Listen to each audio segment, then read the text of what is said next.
dnešnom dieli uvidíte. Často ľudia riešia a respektíve možno nevedia riešiť hádky vo vzťahoch a nejaké konflikty. Je nejaký trik na to, ako sa necykliť v tých istých hádkach ohľadne tej istej veci, ako nepoužívať stále ten istý vzorec pri hádke? Pre mňa je veľmi dôležité naučiť sa vedieť zastaviť. Jeden z tých partnerov len ako keby pre dobro v rodine, keď to poviem tak to väčšinou nemá nejaký extrémny úspech. My sa meníme stále, my sa stále vyvíjame. Hej, nie sú tam už v dospelosti neviem aké radikálne zmeny, ale proste nejaké maličké tam stále sú. Ja som kedysi išla brutálne vyčítavo, akože naozaj, že a ty a proste to je hrozné, aj ako môžeš, a vôbec nikam to neviedlo. Ten terapeut tam nesedí kvôli tomu, aby nás hodnotil alebo súdil, alebo aby robil fajočky, že tak tento vzťah je funkčný, dobrý a zdravý a tento nie. Ten spoločenský tlak tam robí veľa, že no ale vy ste si urobili dieťa, ako on ste ešte nezobral, no tak to neviem, ako dopadne. Lebo párová terapia primárne je teda, hovoríme teraz o partnerskom vzťahu, ale to môže byť o akomkoľvek vzťahu. Môj partner nechce ísť na párovú terapiu a ja by som veľmi chcela, pretože strašne veľa ľudí mi to k tomuto podcastu písalo, ako ho presvedčiť. Ahojte, ja vás vítam pri novom koncepte podcastu Girls Gone Wild, ktorým je, ako podľa názvu vidíte, párová terapia. A táto séria podcastov bude určená pre každého, koho zaujímajú nejaké vzťahové otázky a vzťahové témy, ale zároveň by ich chceli mať zodpovedané odborníčkou a teda párovou terapeutkou. Pre túto sériu sme sa opäť spojili s portálom ksebe.sk, kde sama chodím na moje osobné terapie a práve ksebe.sk nám do podcastu dosadili odborníčku z odboru, s ktorou sa budeme v každom dieli zameriavať na rôzne vzťahové témy. Ak by ste si chceli vyskúšať takéto terapie alebo individuálne terapie aj naživo, tak máme aj zľavový kód, ktorý budete využiť na svoju prvú terapiu. Tento diel je sponzorovaný nápojom Kens. Jemne perlivá alpská voda s kvapkou ozajstného ovocia, bez pridaného cukru a bez vyčitiek. Rovnako ako to platí vo vzťahoch, aj pri výrobe Kens sa držia toho, že sladkosť nemá vychádzať z cukru, ale z nás. Doprajte si zážitok z ochuteného nápoja úplne bez výčitiek a s kódom GGV15 môžete využiť 15% zľavu na kúpu Kens priamo z ich e-shopu. Ja by som začala hneď tak z hurta a vysvetlila ľuďom možno, kto vyhľadáva párovú terapiu a kedy je na ňu správny čas. Ako viem, že teraz som s partnerom zrela na párovú terapiu. Tá prvá časť otázky, že kto vyhľadáva párovú terapiu, na to by mohla byť odpoveď veľmi rôznorodá, lebo naozaj tí klienti sú rôzni. Aj čo sa týka iniciácie terapie, v minulosti to boli oveľa častejšie ženy, teraz sa už to vyrovnáva. Najčastejšie vlastne ju vyhľadávajú páry, ktoré prechádzajú nejakou krízou. A tam to môže byť rôznorodé, že môže ísť o dlhodobú krízu, kde sa nakopilo niekoľko nejakých zranení, nejakých výčitiek, obvinení a už sú si tie páry tak nejak ako keby od seba vzdialené a potrebujú sa k sebe priblížiť. A niekedy to môže byť aj taká kríza, ktorá vyvrcholí takou akútnou krízou, že sa tam udeje niečo ako napríklad nevera alebo nejaké opakované klamstvá. Zhodnotia si to, že už vlastne si to nevedia úplne vyriešiť sami a potrebujú vyhľadať nejakú odbornú pomoc. To je asi to, že kto vyhľadáva pomoc a kedy, to je tiež veľmi rôznorodé, ale vo väčšine prípadov je to práve ten stav takej tej krízy a nejakého dlhodobo nepríjemného stavu, v ktorom sa už cítime nejaké odsudzenie a že sme si od seba ďaleko. Zároveň, ak by sa dalo, by bolo fajn, keby tie páry prichádzali oveľa skôr, lebo väčšinou to už je taký ten vrchol, kedy je skvelé, že prídu a že majú záujem s tým niečo robiť, ale zároveň je to oveľa náročnejšie niečo s tým robiť a väčšinou to aj oveľa dlhšie trvá. Častokrát je to pre tých klientov potom aj také demotivujúce, že toľko s tým musia pracovať. Čiže by bolo lepšie, keby prichádzali vo chvíľach, kedy už cítia nejaké pocity takého odsudzenia, vzdialenosti, alebo že sa nám opakujú nejaké témy, cyklicky a nevieme s nimi pracovať, nevieme o nich komunikovať, nedá sa nám to. Čiže to by bol taký ideál.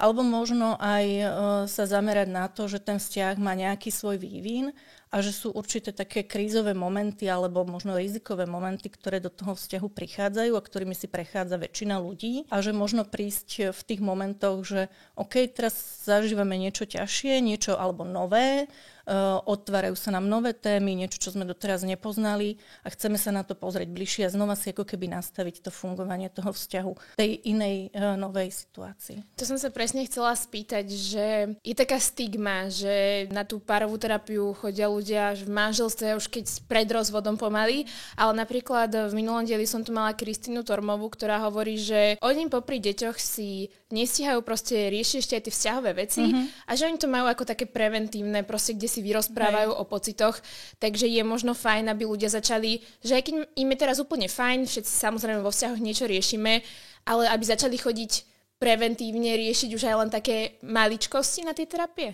To je veľmi individuálne, lebo pre niekoho to naozaj môže byť prínosné. Presne takýto prípad, že ten rodinný život je taký zahlcujúci a nezostáva čas pre ten pár, tak to môže byť ako keby aktivita, ktorú si doprajú spolu. Ale zároveň to nie je vyslovene, že nutné, hej, že by to, teraz som za to dala ruku do ohňa, odporúčanie, že poďme to riešiť. Lebo terapia primárne je o tom, že je niečo, s čím som nespokojná, čo ma trápi, s čím sa neviem vyrovnať, zmieriť alebo nejaké zranenie a potrebujem to ošetriť, potrebujem sa na to zamerať. Ak cítim stav pokoja, pohody a sa cítim šťastná a spokojná, tak nemám ani takú motiváciu niečo robiť, niečo meniť a zároveň môžem zbytočne hľadať niečo, čo tam ani nie je. Hej? Čiže vyslovene ako preventívne by som to asi nebrala, ale skôr práve áno také, že chcem mať k tebe bližšie, chcem niektoré veci pochopiť inak, chcem sa s tebou rozprávať možno iným spôsobom, naučiť sa komunikovať iným spôsobom. Alebo potom práve tá príprava, ja neviem, že vieme, že chceme mať deti, rozhodneme sa mať deti,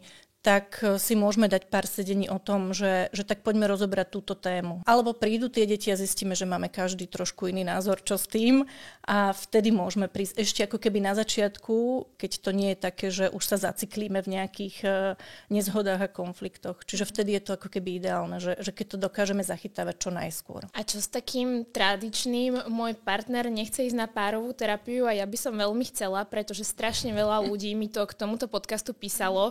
Ako ho presvedčiť? Ja by som tam mala odpoveď relatívne jednoduchú a to je nepresviečať. Párová terapia je špecifická práve tým, a to je vec, ktorú keď ku mne napríklad príde pár, riešim úplne na začiatku, či naozaj obaja chcú a čo je za tým chcením. Hej, o čom je to, že chcem. Vo väčšine prípadov, v ktorých je to nastavené tak, že príde jeden z tých partnerov len ako keby pre dobro v rodine, keď to poviem tak to väčšinou nemá nejaký extrémny úspech, lebo tam nemá za sebou ten svoj cieľ, že ja chcem pre ten náš vzťah niečo. A mám tam nejakú túžbu pre to niečo urobiť. Je tam veľká túžba urobiť niečo pre toho partnera alebo pre tú partnerku, ale to nestačí. Hej, že to je také, potom nás to dostáva do takej možno aj submisívnej pozície a v tom páre by sme mali byť čo najviac rovnocenní. Čiže ja by som tam dala, že nepresviečať, potom by som dala zaujímať sa o to, prečo to tam ten partner alebo partnerka takto má, že nechce, že či je spokojný, či sa cíti šťastný, či cíti možno nejaké obavy z toho otvárať niektoré témy pred cudzým človekom, či cíti možno nejaké pocity hanby, alebo či má možno nejaké vnútorné pravidlá. Hej, nesieme si množstvo pravidiel v sebe a jedným z nich môže byť práve to, že problémy sa riešia len spolu a neťahá sa do nich nikto iný. Alebo možno nejakú má ideálnu romantickú predstavu o láske a o vzťahu, že vlastne ideálny vzťah v ňom nemôžu byť problémy. A keď pôjdem psychologovi na terapiu, tak priznám, že mám problémy. Tým pádom nemám ideálny a pekný vzťah. A asi by som mal z neho odísť. Hej, že niektorí tam majú takéto skratky za tým a takéto prepájania, ktoré vlastne nie sú úplne reálne, ale vyplývajú z nejakých ich skúseností a z ich nastavenia. Čiže môže byť za tým strašne veľa vecí, prečo nechce ísť na tú párovú terapiu. A kým nechce, tak je to OK, že nechce. Dôležité je o tom rozprávať sa v tom páre. Samozrejme nie príliš často, aby nebol z toho potom ten partner znechutený, že to stále prinášam ako tému a už sa mu úplne nebude chcieť. A možno ísť na svoju individuálnu terapiu, pretože aj toto môže byť téma individuálnej terapie a ako náhle sa mení jeden z toho páru, tak sa nejakým spôsobom mení aj ten vzťah. A ak to ten jeden dokáže prinášať do toho vzťahu ako nejaké možno nadšenie a radosť z toho, že pozri, čo ja tam zažívam a čo som všeličo o sebe zistila alebo zistil a aké to môže byť pre mňa prínosné a chcela by som nám to tak dopriať obom, tak to nadšenie sa môže zmocniť aj toho partnera alebo partnerke, môže sa na to pozerať úplne inými očami zrazu. Toto je veľmi dobrý bod, lebo presne v podstate tak to bolo aj u nás v domácnosti, že párová terapia bola úplne tabu, kým ja som nezačala aktívne chodiť na terapie a dosť často hovoriť tie benefity, ktoré sa potom odrážali aj na mojom správaní vo vzťahu a zrazu tá terapia bola niečo oveľa priateľnejšie ako taký strašiak pred 5 rokmi trebárs. Takže toto je veľmi dobrý bod. Sú časté témy párových terapií, ktoré sa tam možno ľudia boja riešiť a hanbia tam s nimi chodiť. Témy, ktoré vzťahy bežne v súkromí doma riešia. Napríklad ja mám problém nejaký s partnerom a nejak sa štítime tomu ísť na terapiu, lebo sa hanbíme za ten problém, ale v podstate možno je to niečo, čo rieši každý vzťah. Deje sa toto často na terapiách? Premýšľam, lebo moja osobná skúsenosť je skôr iná, že sa stretávam s tým, že tie páry tam prinesú témy, ktoré ako keby sa boja otvárať doma, ale zrazu tam sa neboja. Hej? Že ja mám skôr opačnú skúsenosť. Ale myslím si, že áno, že môže sa to diať, pretože ten pocit hanby je niečo, čo nás môže veľmi ovplyvňovať, aj pocit nejakej takej zodpovednosti vlastnej a takého nejakého zlyhania, hej, a podobne, že to môže ovplyvňovať to, ako som ochotný alebo ochotná otvárať nejaké témy pred cudzým človekom. Zároveň mne sa tak žiada povedať, že ten terapeut tam nesedí kvôli tomu, aby nás hodnotil alebo súdil, alebo aby robil fajočky, že tak tento vzťah je funkčný, dobrý a zdravý a tento nie, ale aby možno nejakým spôsobom snažil reflektovať to, čo tam vidí a počuje a na základe toho tí klienti potom mali inú a novú skúsenosť aj so sebou navzájom. Často ľudia riešia a respektíve možno nevedia riešiť hádky vo vzťahoch a nejaké konflikty.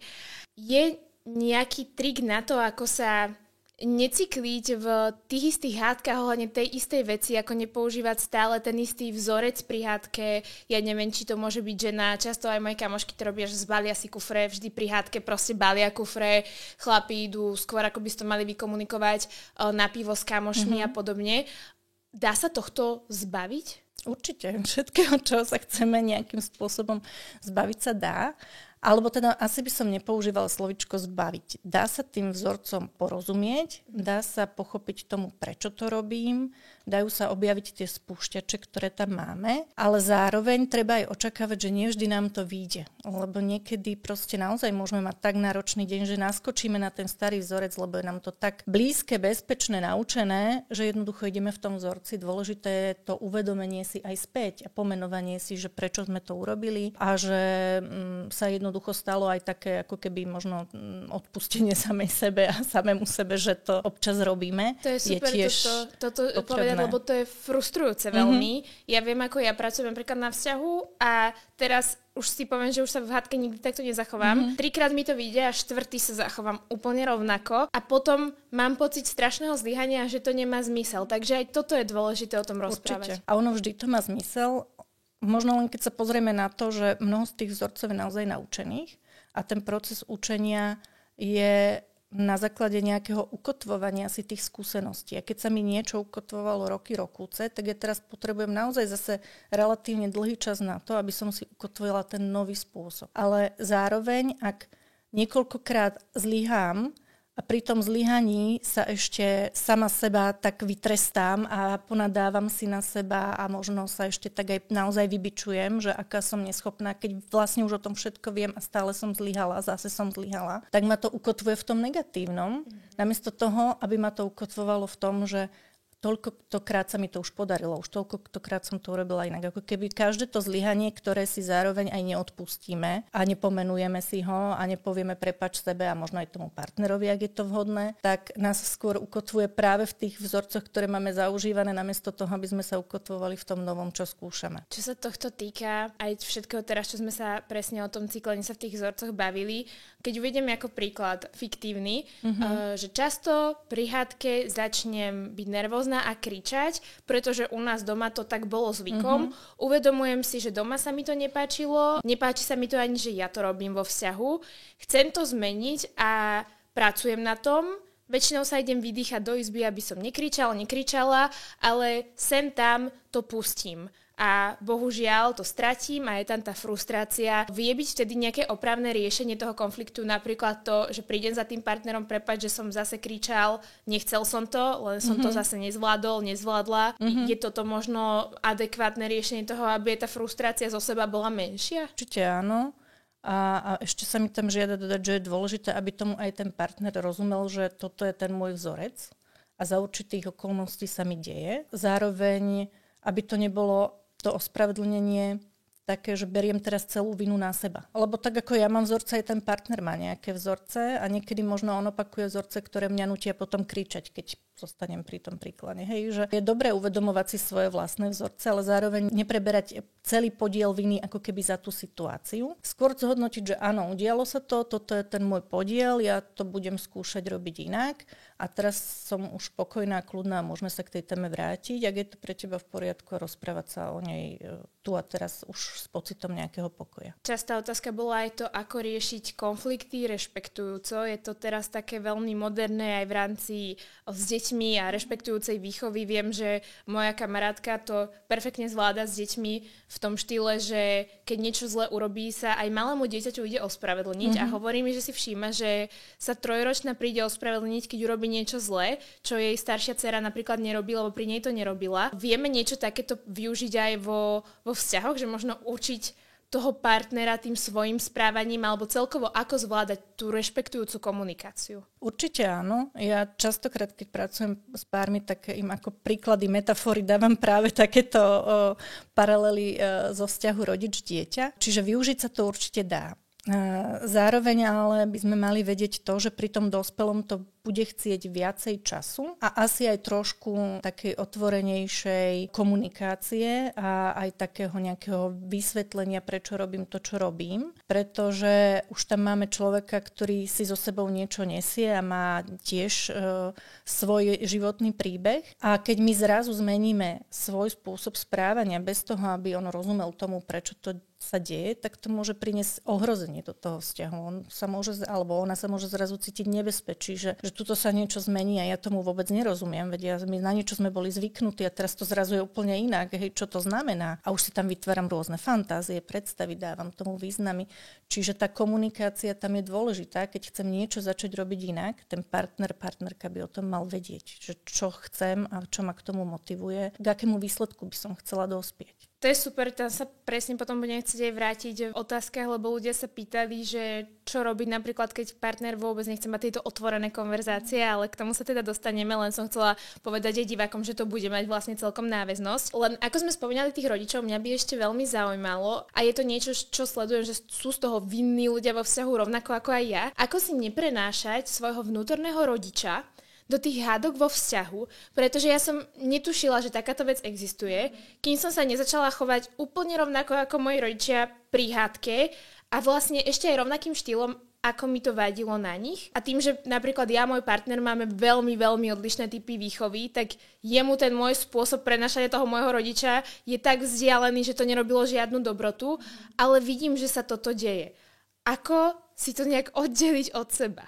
Ja si myslím, že tam v podstate pri týchto témach typu konflikty, vzorce, ktoré opakujeme a rôzne takéto prenesené zážitky z nášho detstva, tak ten prvý krok, čo je dôležitý, je seba poznanie. Potrebujem poznať seba, potrebujem poznať, kedy sa v akej situácii ako správam, čo v nej zažívam, čo sú tie spúšťače, pretože bez toho, aby sme to poznali, to nebudeme nikdy vedieť identifikovať a keď to nebudeme vedieť identifikovať, nebudeme vedieť urobiť ten krok bokom. Čiže to je také prvé, že poznať sa, poznať seba, poznať tú svoju rodinnú históriu, vnímať, ako fungovali tí rodičia a aj pracovať s tým vedomím, že to, že im niečo bolo funkčné, neznamená, že to nebude funkčné, lebo my sme zase dvaja úplne iní ľudia, ako sú tí naši rodičia. Okrem toho tam mi ide ešte hlavou, že aj také nejaké zaakceptovanie, že môže sa mi to diať, pretože som to zažívala ako dieťa a zdá sa mi to, že toto je to bežné, to normálne, to, akým sa veci riešia, ako sa komunikuje, ako sa k sebe správame, vzťahujeme, ako si prejavujeme lásku. A potom vlastne práca na tom, že v tomto vzťahu a v tom, ako poznám toho partnera môjho, dáva mi to zmysel, bude to funkčné, alebo si chcem vytvoriť spolu s ním niečo, čo bude fungovať nám dvom. Čiže to je taký ako keby práca na sebe. Potom už priamo v tej situácii, keď si začínam možno už uvedomovať, že začína sa mi to diať, tak pre mňa je veľmi dôležité naučiť sa vedieť zastaviť. To je niečo, čo si myslím, že nemáme úplne v sebe tak naučené alebo zvnútornené, lebo nás to nikto ako deti neučil, že máme nejakú emóciu, tak sa v nej zastavme a preskúmeme, kde sa nám v tele nachádza, ako sa prejavuje, čo s ňou môžeme urobiť inak. To nás nikto nikdy nenaučil. Hej? Čiže my sme naučení fungovať v štýle, že vidíme niečo, reagujeme. Niekto nám niečo povie, hneď dáme my na to nejakú odpoveď. Ak chceme vystúpiť z toho vzorcu, tak sa potrebujeme zastaviť a skúmať, že čo sa so mnou a s mojím telom deje, keď mi toto hovoríš, alebo keď sa na mňa takto pozrieš, alebo keď toto urobíš, hoci vieš, že mne to prekáža, ako na toto telo reaguje a potom primárne pracovať najskôr s tým telesným pocitom, lebo keď bude naše telo v pohode, tak ľahšie zvládneme aj potom nejaké naše prežívanie. Pomáhajú také tie, čo často som počula z úst párového terapeuta, stopky vizuálne? Teraz si dáme stopku, nastavíme si nejaké heslo, ktoré je aj toto niečo, čo nám môže pomôcť zvedomiť tú emóciu práve? Áno, ako pri mnohých pároch sa to používa, kde je takzvané taký ten taliansky vzťah, keď by som to mohla tak nazvať, že naozaj tam veľmi rýchlo zblknuté emócie, nie sú schopní to ovládnuť, tak môžu mať aj určité pomôcky, ktoré nejakým spôsobom im dajú tú informáciu, že hoci si to nevieme povedať teraz, že zastavme sa ani sami sebe, tak keď to vidím, tak viem, že mám na chvíľku odísť, upokojiť sa a potom sa môžeme do toho vrátiť a rozumieme tomu signálu obaja. Hej? Čiže nie je to odchod v zmysle úteku a úniku zo situácie, ale je to naozaj, že ideme si dať pauzu, aby sme tú emóciu v sebe spracovali, dostali pod kontrolou a potom sa môžeme znovu rozprávať. Rôzne pomôcky sa využívajú pri párovej terapii. A to je skvelé počuť, pretože ľudia si myslia, že sa tam idú možno len vyrozprávať a teraz fakt nevedia, že aké všelijaké veci sú, ktoré už sú dokázané, že sú funkčné, takže aj o tom je super hovoriť. Hlavne je to často, aj keď nechcem generalizovať, ale často sú muži tí, ktorí sa úplne nechcú možno rozprávať o tých veciach a ženy sú také predsa len citlivejšie viac do tej terapie. Ako docieliť, aby partner nebral komunikáciu nejakého problému vo vzťahu ako útok na neho alebo otvorenie nejakého konfliktu, problému ako to, že mu niečo vyčítam. Máme vo vzťahu je nejaká situácia, ja sa s ním chcem porozprávať aj so sebareflexiou, ale on to berie ako výčitku.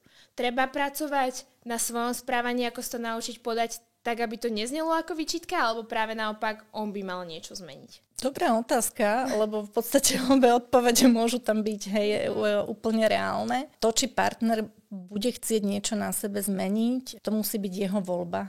To proste tam asi nič iné fungovať nebude. Ak je to o štýle komunikácie, tak je to niečo, čo sa dá opäť nejakým spôsobom naučiť a čo vieme postupne do toho vzťahu prinášať a zefektívňovať tú našu komunikáciu, aby neprerastala do nejakých konfliktov, alebo aby áno, keď to, čo hovoríme, nevnímal ten partner ako nejakú výčitku alebo obviňovanie. Tam sú také ako keby základné pravidlá, ktoré nie sú nejak komplikované, ale zároveň je to presne o tom cviku. Čiže niekedy, keď si to cvičíme, tak to pôsobí veľmi umelo a strnulo a neprirodzene a je to tým partnerom potom aj vtipné častokrát, že o čo snažíme, ale je to o tom, že zvnútorním si nejaký spôsob komunikácie, takže už potom ho budem mať zautomatizovaný a potom už mi to bude prirodzené a už nepôjdem tak vyslovene podľa tých pravidiel, ale budem v tom taká naozaj spontánejšia, ale zároveň to bude stále tá komunikácia, ktorá je efektívna. V podstate jedno z tých pravidiel je hovoriť o sebe, čiže hovoriť ja, nehovoriť ty, a skôr hovoriť o tom svojom prežívaní. Hej, ja cítim toto, ja mám takýto pocit, ja to takto prežívam. Potom by mal prísť nejaký popis tej situácie, že keď teda prežívam toto, kedy sa mi to deje, v akej situácii. A ak potrebujeme, tak aj popis správania toho partnera, ale naozaj popis správania, aby to nebolo v zmysle, keď ty si takýto, hej, ale keď ty robíš takéto veci. Lebo tam je veľký rozdiel v tom, že keď popisujeme správanie, tak to má o niečo menší dopad na toho partnera v zmysle toho, že by to vnímal ako takú veľkú výčitku, lebo keď už popisujeme jeho osobnosť, tak to sa už dotýka nejakej našej sebahodnoty a sebaúcty. Čiže popis toho správania alebo tej situácie a potom to je niečo, na čo netreba zabúdať, je aj taká nejaká validizácia toho partnera. Také nejaké ako keby podanie mu takej tej ruky, hej, že tu som a môžeme sa o tom rozprávať, som tu pre teba, lebo vnímam, že aj pre teba to je náročné, keď sa stále hádame. Myslím si, že to tiež nechceš mať takto, že by si radšej zažíval pokojné chvíle, chcem nám ich dopriať, poďme s tým niečo spolu robiť. Hej, že ako keby validizácia toho, že aj on to nejakým spôsobom zažíva a že to nám nerobí vlastne na schvál, hej, alebo že nám chce robiť zle. Toto je veľmi pekné. Viacero tých poznatkov si myslím, že ja som nejak vedela odsledovať na vzťahu, že nám naozaj pomohli, že som mu to správanie napríklad nezosobňovala, že ty si teraz takýto, ale ty sa skôr teda správaš takto a aj povedať na začiatku nejaký kompliment, že vážim si, čo všetko robíš, ale toto ma napríklad ráni. Opäť to hovorím iba kvôli divákom, že je to aj strašne veľká práca na sebe, lebo ja som kedysi išla brutálne vyčítavo, akože naozaj, že a ty a proste to je hrozné, aj ako môžeš a vôbec nikam to neviedlo a ako náhle som ja zmenila retoriku na viac láskavú a chápajúcu, ako by som chcela mať napríklad v budúcnosti k svojim deťom aj, tak zrazu sme tam boli my dvaja versus problém a nie jeden versus druhý. Aj sa mi páčia presne, ako tu boli vymenované tie veci, lebo to už je niečo, čoho sa diváci môžu teraz rovno chytiť a trénovať to, lebo je to o tréningu, ako to sa ani nedá proste asi na prvú, druhú hneď takto dať. Určite je to o tréningu, ale naozaj tá práca na sebe je tam dôležitá, pretože ak mám potrebu sa obhajovať alebo útočiť späť, keď mi je niečo povedané, tak to väčšinou vo mne niečo vyvoláva. Je to zase niečo, čo pramení niekde v minulosti, kde som sa to takýmto spôsobom naučila. Ak to tak nechcem s tým fungovať, tak potrebujem si to aj ošetriť tú minulosť. Hej, je to oveľa rýchlejšie, potom sa zvyká na ten nový systém komunikácie, keď rozumieme sami sebe, ako keď sa snažíme len mechanicky naučiť, že tú zručnosť, že tak poďme komunikovať takto, ale zároveň nerozumiem, prečo sa vnútri stále cítim zranená, keď mi to vlastne rozprávaš. Čo sa týka vzťahových väzieb. Ja o tom teda až toľko neviem, je to skôr taká psychologická téma, ale samozrejme je to teraz moderné aj na internete rozoberať. Zase mi niekto napísal otázku v tom štýle, že má pocit, že má inú vzťahovú väzbu s partnerom, že ona má úzkostlivú a stále sa o neho bojí, že o neho príde a on je skôr vyhýbavý a odchádza. Dá sa pracovať aj s takýmto vzťahom, nakoľko tie vzťahové väzby sú dosť protikladné? Dá sa pracovať na všetkom. Toto je štýl práce, kde ja osobne si myslím, že je veľmi dôležitá individuálna terapia, lebo tá vzťahová väzba je niečo naozaj takéto primárne, čo máme s rodičmi alebo s ľuďmi, ktorí nás vychovávali a ak tam došlo k nejakým zádrhelom, hej, alebo zraneniam, tak to je potrebné tomu sa venovať a je to vždy efektívnejšie, keď sa to deje v rámci individuálnej spolupráce, lebo tam má na to ten klient naozaj priestor, čas a môže byť tak autentický, ako potrebuje. A ak to nemá dostatočný potom vplyv na ten vzťah, tak potom je dobré ísť do tej párovky s tým, že už to máme nejak ohmatané, už sa v tom vyznáme, už vieme, o čo ide, prečo používam, čo, kedy, ako sa správam. Vieme si to tam možno potom nejak vzájomne prinášať, možno aj tak nejak ako keby konfrontovať si, hej, niektoré tie naše reality a to naše prežívanie a učiť sa, že čo s tým potom v tom vzťahu. Ale niekedy tá individuálna terapia môže mať tak krásny efekt, že vlastne tá párová tam ani nemusí byť potom. Ja tu mám na to aj jeden príklad práve od tej sledovateľky, ktorý rozumiem, že vôbec nemáme všetky informácie k tomu vzťahu, takže je to veľmi náročné takto hodnotiť. Ale teda ona písala, že má pocit, že vo vzťahu 100% a jej partner tvrdí, že tiež je v tom vzťahu na 100%, ale nechce spoločný bankový účet, nechce žiadne záväzné rozhodnutia, stále opakuje, človek nikdy nevie, čo sa stane a ona sa o ten vzťah bojí, lebo nemá v ňom takú istotu. Môže toto indikovať niečo o tom vzťahu, alebo zároveň to naozaj z jeho strany môže byť, že on je len tak zvyknutý, lebo v tom vyrastal a nemusí to znamenať nič priamo v vzťahu k nej? Keď je to veľmi takto stručne popísané, tak ako prvé mi ide, že nemusí to znamenať vôbec nič. To je prvá myšlienka, ktorú tam mám. A ďalšie myšlienky, ktoré mi tam idú potom hlavou, je, že ako dobre oni dvaja rozumejú tomu, čo znamená záväzok. a čo to vlastne je byť vo vzťahu a vo vzťahu, v ktorom chceme byť dlhšie a nie je to len nejaké randenie, hej, neperspektívne, lebo takto mám aktuálne v živote nastavené, ale naozaj toto je človek, ku ktorému veľa cítim, u ktorého sa cítim bezpečí, s ktorým chcem niečo budovať, ale zároveň mi hovorí takéto veci.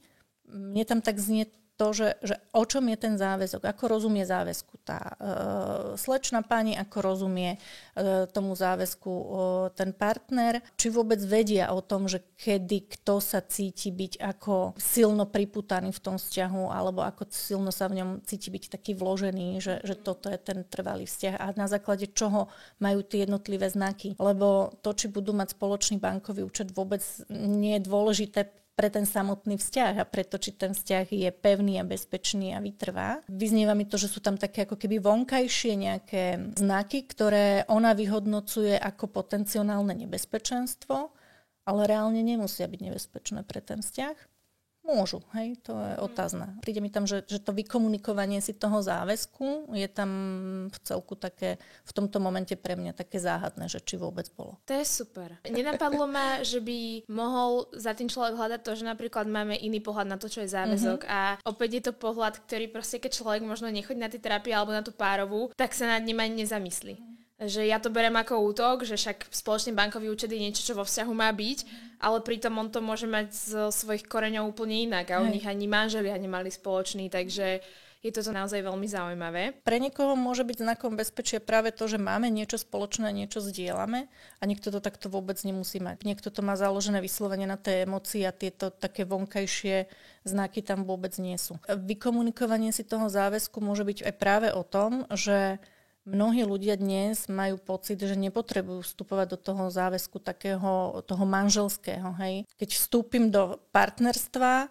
a ja si myslím, že chcem sa vydať a partner si myslí, že ženiť sa netreba a nebavíme sa o tom, tak potom môžeme stráviť 5 aj 10 rokov tým, že fungujeme spolu a zrazu sme od seba tak vzdialení, lebo vlastne ja stále čakám a on stále nič a nikdy si to nepovieme. Hej. A potom stratíme kopec rokov tým, že sme si toto nevykomunikovali. Toto je strašne časté. Ja vidím, moje kamošky toto veľmi riešia, že mám jednu teda napríklad, čo je v 7-ročnom vzťahu a ona veľmi chce tú svadbu a on veľmi je ignoránsky voči tomu, že ona ju veľmi chce, ale nebavia sa o tom. Celkovo si to všímam, proste poznám vzťahy, kde bol partner dotláčený do tej svadby, lebo proste pre ňu to bolo strašne dôležité. Vnímate napríklad toto ako častý problém párov aj na tej terapii? Mne osobne sa toto nedieje vyslovene, že by mi s týmto prichádzali páry, ale vnímam to ako jeden z problémov, ktorý sa zvykne vytiahnuť ako dodatočne. Aha. Že sa tam niečo takéto neudialo a potom už tam prišli možno aj deti, iné formy záväzku, ale je to tam ako také hlboké zranenie a potom príde nejaká kríza a vlastne sa to tam vytiahne, že áno, tu je problém, ale že by mi prichádzali páry s tým, že nevieme sa zhodnúť na tom, že či sa zobrať alebo nie, tak to teda sa mi zatiaľ nestalo. Akože myslela som, hej, že všeobecne akože u viacerých terapeutov, že či to je niečo, s čím napríklad, s čím sa aj dá ísť na tú terapiu. Možno nehovorím, že ak vyslovene konkrétne k tebe, ale že teda je to niečo, s čím keď som človek, ktorý sa takto cíti vo svojom vzťahu, že je to problém, či aj len kvôli tomuto v podstate môžem to ísť otvoriť. Určite áno.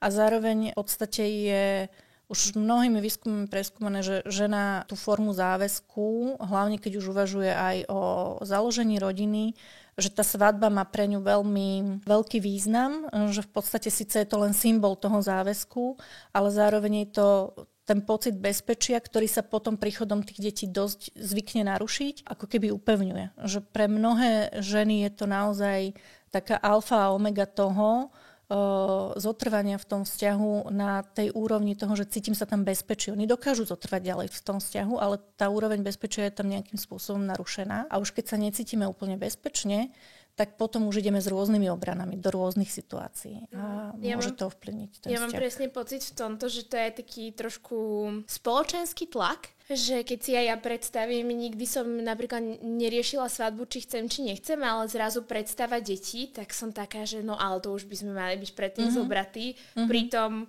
poznám páry, ktoré sa brali, že už mali svoje malé deti ako normálne hosti na svadbe. A A je to vlastne v poriadku, ale aj ten spoločenský tlak tam robí veľa, že no ale vy ste si urobili dieťa, ako on ste ešte nezobral, no tak to neviem, ako dopadne. Stretávaš sa možno aj s týmto, že tam teda chcú to riešiť aj pred tými deťmi napríklad. Deje sa to a okrem spoločenského tlaku možno tam zohráva úlohu aj taká ako keby nejaká možno zakodovaná informácia, ktorú v sebe si nesieme. Že pre tie ženy v minulosti bolo veľmi bezpečné byť vo vzťahu, ktorý bol potvrdený tou pečiatkou, keď to tak poviem. A dávalo im to pocit toho, že tu je niekto, kto sa musí o mňa postarať, lebo proste bolo historické obdobie, kedy tie ženy sa nevedeli o seba postarať nejako inak a starali sa o nich tí muži. Čiže ono to môžeme mať v sebe tak nejak možno aj v tých génoch, že potrebujem tú svadbu, aby som sa cítila dostatočne v bezpečí, lebo keď prídu deti, tak sa musí o nás niekto postarať. A je nejaké psychologické vysvetlenie na to, že muži sú často tí, ktorí cúvajú z toho? Náš deň majú robiť sláči malé radosti a nie prebytočný cukor. A že vám to ako diabetička môžem dosvedčiť. Preto sme v našom GGV týme radi, že sponzorom dnešného podcastu a nášho pravidelného pitného režimu je práve Kens. Jemne perlivá alpská voda bez pridaného cukru s kvapkou ozajstného ovocia. Sme predsa dostatočne sladkí na to, aby sme do seba dávali prebytočný cukor a presne ten sa v plechovkách Kens nenachádza. Doprajte si zážitok z ochuteného nápoja úplne bez výčitiek a s kódom GGV15 môžete využiť 15% zľavu na kúpu Kens priamo z ich e-shopu. Fú. Nemyslím si vyslovene, že psychologické vysvetlenie. Mnohí muži tiež majú určitú potrebu záväzku a takého ako keby dokázania si, že táto žena ku mne patrí a naozaj mi to dokazuje tým, že si ma vezme. Ale myslím si, že mnohí muži aj v tom, ako jej dobe teraz žijeme a ako zrazu prišla taká tá sloboda a také aj neočakávanie toho od spoločnosti, že len muž teda bude ten, ktorý bude zabezpečovať rodinu, že im to zrazu dáva takú slobodu a zrazu možno majú túžbu si viac užívať tú slobodu a nebyť v tých trvalých vzťahoch. Neviem, to mi teraz taký ďalavo takáto myšlienka. Dáva to zmysel dosť, áno. A hlavne strašne veľa vecí sa teraz mení, čo môžeme vidieť všade proste aj na sociálnych sieťach, aj čo sa pretláča, čiže je to taká nová doba pre mužov, aj čo vnímam od mužov z môjho okolia, tak sú trošku takí zmetení v tej svojej roli teraz, lebo veľmi sa ako propaguje, že ženy do tých pozícií, čo je úplne super za mňa ako ženu, ale muži teraz úplne nevedia, že čo vlastne, takže aj toto tam môže byť faktor. Každopádne my sme prebrali tie odlišné vzťahové väzby a mňa ešte zaujíma jedna vec, ktorá často odznieva aj pri stole s kamoškami, a to sú jazyky lásky, ktoré spopularizovala teda jedna kniha, myslím, že je to 5 jazykov lásky. Jak mi nepovedalo 100 ľudí, že si ho mám prečítať, tak ani jeden. Je to reálna vec? Je reálna vec si ospravedlňovať hádku tým, že no my máme iný jazyk lásky, lebo pre mňa je to dotyk a pre neho je to, ja neviem, pocit slobody alebo slova ubezpečenia. Či to je vlastne nejaký reálny faktor, ktorý vplýva na to, alebo je to skôr vymyslené, je to skôr dobrý marketing tej knihy? Určite máme nejaké jazyky lásky, možno ich aj viacej ako týchto 5. V každom prípade je dobré zase poznať samých seba a vedieť, že čo je pre nás podstatné, kedy máme ten pocit toho uistenia, že tento človek ma ľúbi a tomuto človeku na mne záleží. Ale zároveň vlastne ten jazyk lásky nemáme len jeden, hej, že my ich využívame všetky, len niektorý viac, niektorý je pre nás príjemnejší, niektorý ako sekundárny, niektoré sú pre nás menej dôležité. A podstatné je vedieť, že akým spôsobom komunikujem ja, akým spôsobom ja dávam tomu partnerovi najavo, že mi na ňom záleží, že ho ľúbim a ako mi to dáva najavo on. A vedieť si byť za to aj vďačný a nevyžadovať len to, že toto je môj jazyk lásky a ty musíš ním komunikovať. No nemusí, hej, ale ak ma naozaj ľúbi, tak mi z času na čas dopraje aj to, čo ja potrebujem, lebo vidí tú moju radosť z toho a podobne. A ja by som mala robiť to isté, hej, že nemalo by to byť niečo, na čom ten vzťah stojí a padá, lebo si myslím, že to nie je len o tom, že prejavujme si lásku a týmto spôsobom a vtedy budeme spokojní a šťastní, ale zároveň je dobre vedieť, že áno, čo mňa robí spokojnou a šťastnou a kedy sa cítim milovaná tým partnerom. Kde končí hranica v dobrom aj v zlom? Prišla mi aj taká otázka a opäť aj to vidím v tom, že kedy už to možno prechádza do niečoho, čo by som ďalej nemala tolerovať. Ja mám napríklad v hlave to, že ale mala by som tu byť stále pre toho partnera a mám tu byť pre neho, ale už sa mi napríklad nepáči, že sa ku mne správa agresívne alebo čokoľvek, nech tam každý dosadí to svoje.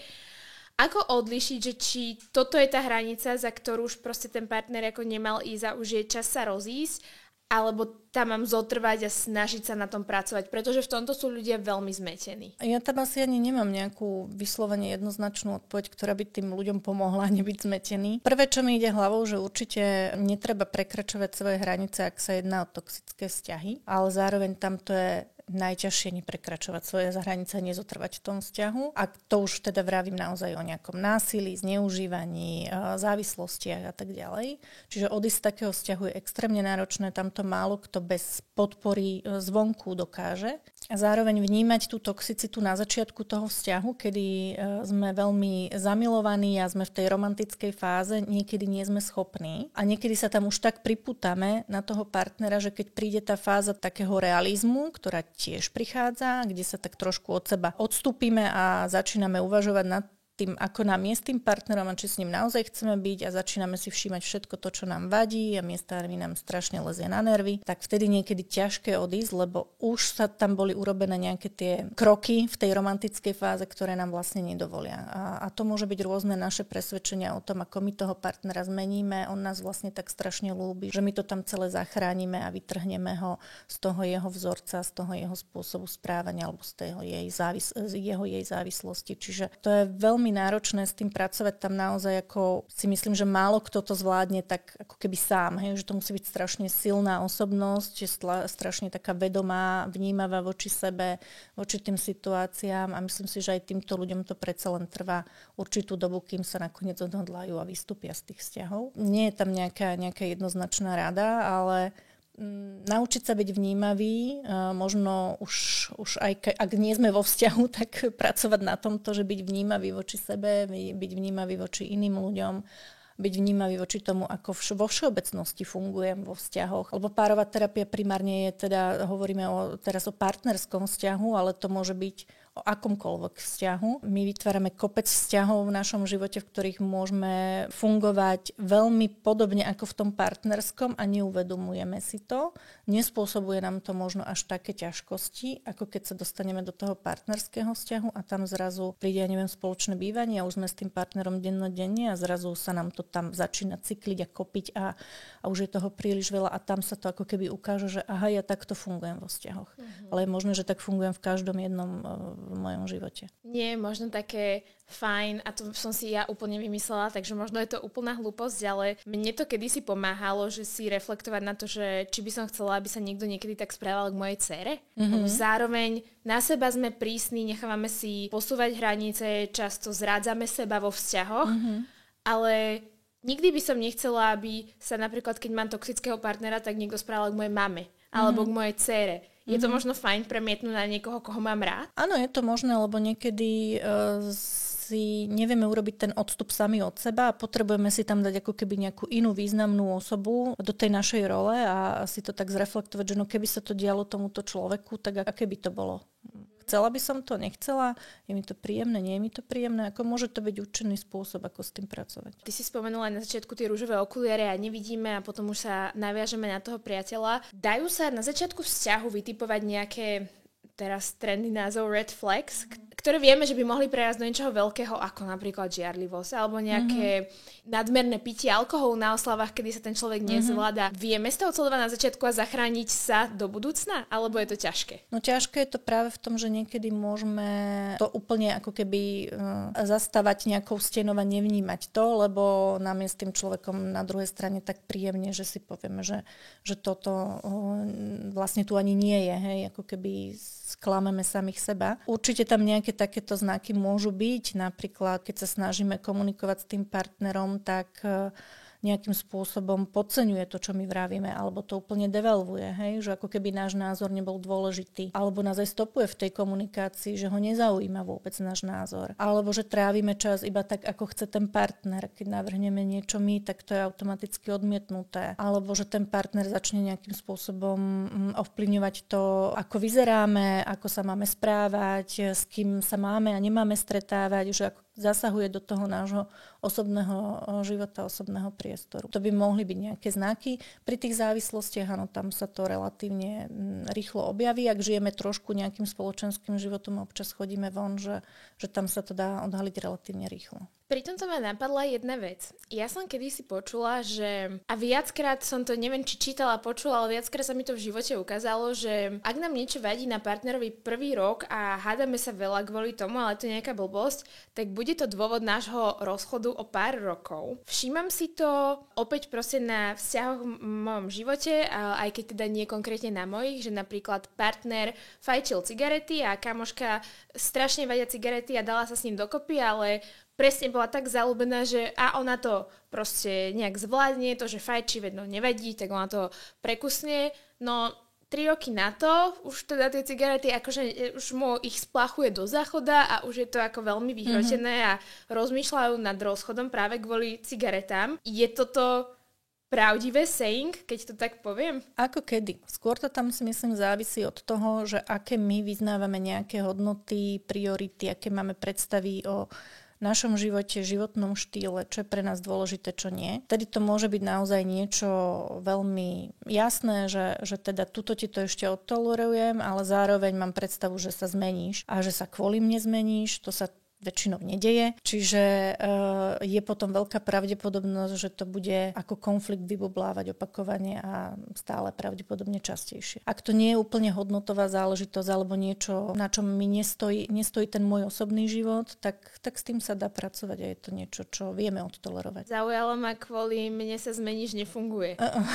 Takže je to dokázané, že proste musí to ten človek chcieť sám. Musí to ten človek chcieť sám.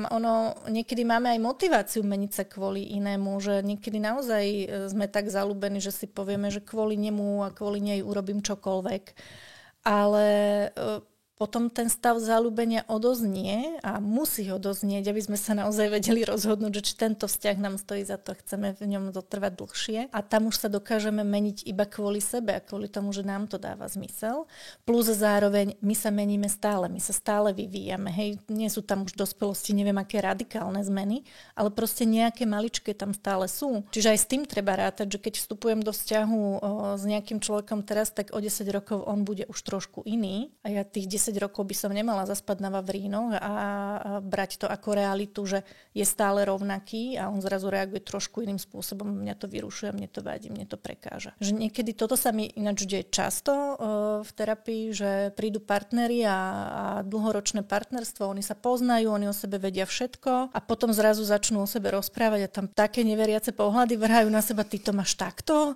To sa kedy toto stalo? A prečo? Ako nad tým, že veci nad tým úplne inak premýšľal? Na začiatku toho vzťahu veľa komunikujeme, veľa zdieľame a potom príde ten pocit, že my už toho partnera vlastne poznáme a už môžeme len tak spolu žiť. A potom príde častokrát dlhé obdobie dlhých rokov, kedy sa bavíme o všeličom, ale skôr sú také tie technické záležitosti, kto, kedy, kam, čo, kde, hej. A ako keby sa nezaujímame o to, že a kto si vlastne ty dnes. S kým si sa stal? Čo sa ti stalo zaujímavé? Alebo možno aj také otázky, ktoré sú úplne od veci, hej, že ja som nedávno povedala jedným klientom, že tak skúste možno sa len pýtať jeden druhého úplne jednoduché otázky. Ja neviem, že keby si bol zvieraťom, akým by si bol? A oni tak zostali, že to sme sa nikdy neopýtali. Skúste, čo to urobí. Hej, že aj toto sú jednoduché otázky, ktoré nám dajú novú informáciu o tom partnerovi. A ukazujeme mu záujem, ukazujeme mu, že nás to stále baví, že stále sme zvedaví na to, kým je. A zároveň nestrácame tú niť toho vývinu, že vlastne ho stále poznávame. Toto je skvelé, pretože opäť niečo, čo si napríklad človek v dlhoročnom vzťahu neuvedomuje, že vlastne také tie prvorandové otázky by sme sa zase mali pýtať aj toho partnera, alebo spolu rastieme a meníme sa. A myslím si, že na toto sú perfektné aj tie kartové hry, teraz také tie rôzne otázkové. Áno. Viem, že aj k sebe má teraz jednu. Nám to pomohlo. My sme hrávali tieto kartové hry a zrazu sme sa dostali do takých hlbokých otázok, že som bola prekvapená. Pritom o kamoške som tú odpoveď vedela a o vlastnom partnerovi nie. Takže toto je fakt perfektný poznatok. Mám tu poslednú otázku z všeobecnej časti, kým sa presunieme ku konkrétnym otázkam od ľudí. Opäť je to niečo, čo mne je blízke, pretože v mojom prvom vzťahu som to strašne riešila. A to je, že ako neriešiť bývalé vzťahy partnera a neporovnávať sa. Ja musím povedať, že v terajšom vzťahu sa úplne, tým, že sme sa dali dokopy celkom mladí, nemusím až tak veľa riešiť, ale viem si predstaviť, že keď má niekto partnera, kto mal veľa, aj len keď napríklad sexuálnych partnerov, takže to môže byť ťažké a napríklad v tom mojom prvom vzťahu, tým, že som ešte bola možno tak vzťahovo nevyzretejšia, tak tam som to ja veľmi riešila a veľmi ma to zožieralo a z falošného účtu na Instagrame som si pozerala tie ženy, s ktorými viem, že niečo riešil ten partner. Až ma prekvapilo, ako hrozne veľa ľudí mi to teraz napísalo do tohto dielu, že toto riešia. Ako sa neporovnávať. Možno na individuálnej by to bolo asi áno, toto ideálne. Je skôr asi téma do tej individuálnej terapie. Ja si myslím, že je to veľmi ľudské porovnávať sa, že je veľmi ľudské byť zvedavý na to, čo sa v tom partnerovom živote dialo v minulosti. Potom áno, je tam tá otázka, že prečo sa ma to tak dotýka, prečo to so mnou tak nejak rezonuje, prečo mám možno ja teraz pocit menej cennosti, alebo že nie som pre neho dosť dobrá, alebo pochybnosti o tom, či som tak dobrá ako tie predchádzajúce partnerky. To už je to individuálne, hej, že to je niečo, čo asi na to neexistuje všeobecná odpoveď a pravdepodobne to tam nejakým spôsobom bude rezonovať s nejakou témou sebahodnoty a seba dôvery, seba úcty, hej, a podobne. Ale môže to byť aj vzťahový problém, keď vnímame, alebo teda keď možno, čo je čisto hypotéza, partner využíva tie predchádzajúce vzťahy, niečo, čím chce získať moc v tomto vzťahu, čím chce ovládnuť nejakým spôsobom tú partnerku, dostať ju pod kontrolu. To je len čisto hypotéza, hej, moja, že jednoducho niekedy pri manipulatívnych vzťahoch to môže byť nejaká forma manipulácie a nejaká forma, ako tú sebahodnotu tej terajšej partnerky znížiť a podkopať ju. To je veľmi opäť dobrý point, hlavne pri nejakých toxických hádkach, keď niekto porovnáva možno so svojím ex, tak to už je asi naozaj veľmi nevhodné. Ja by som sa teda presunula na otázky od ľudí, ktoré písali konkrétne, bolo ich strašne veľa, takže som vybrala 5 takých najzaujímavejších. A prvou je, že či má vzťah budúcnosť, ak mám s partnerom protichodné politické názory. Toto bola všeobecná časť a teraz sa presunieme na časť Hero, ktorou sú otázky od ľudí a teda konkrétne otázky od vás, ktoré vám zodpovie priamo párová terapeutka. S týmto štýlom budeme pokračovať aj do ďalších podcastov párovej terapie, takže ak ešte neodoberáte Hero, tak aj tam nám môžete písať otázky, ktoré sa následne budem pýtať párovej terapeutky. Ako sa vysporiadať s tým, že môj partner pozerá porno? Komunikácia je všetko. Komunikácia je aj to, že sa na seba pozrieme, komunikácia je to, že sa objímeme. Je to možné, že sa to môže stať. A áno, aj niekoľkokrát sa mi to už stalo. Aj s tým, že partneri prichádzajú ako keby s tým prvotným úmyslom, že ešte s tým skúsme niečo urobiť, ešte sa to skúsme nejak dať dokopy, alebo veď máme dieťa. Priateľ sa mi vo vzťahu nevie otvoriť a rozprávať o pocitoch. Čo robiť? Ako komunikovať s partnerom, ktorý si chce prejsť problémom sám v sebe bez komunikácie? Nikto nám nezaručí nič nikdy. A ani terapiu, ani individuálnu, ani párovú, ten výsledok vlastne nikdy nevieme, aký bude. Je to prvýkrát tu, čo som to počula vlastne, že je to v poriadku, lebo nikdy sa to až tak nekomunikuje. Ale v tých vzťahoch to nemá úplne význam. Ako to je aj pri tých konfliktoch, hej, ak vstupujeme do akejkoľvek diskusie o akomkoľvek probléme, pozície toho, že chcem vyhrať, tak to znamená, že sa budeme hádať. Je veľa ľudí, ktorí to v tom momente dokážu ale aj ustať. Hej? Že to nie je znak toho, že teda keď sme od seba vzdialení, tak je tam rovná sa, že partnerka teda bude neverný. Je normálne raz za čas spochybňovať, či je náš dlhodobý partner ten pravý? Je to úplne normálne.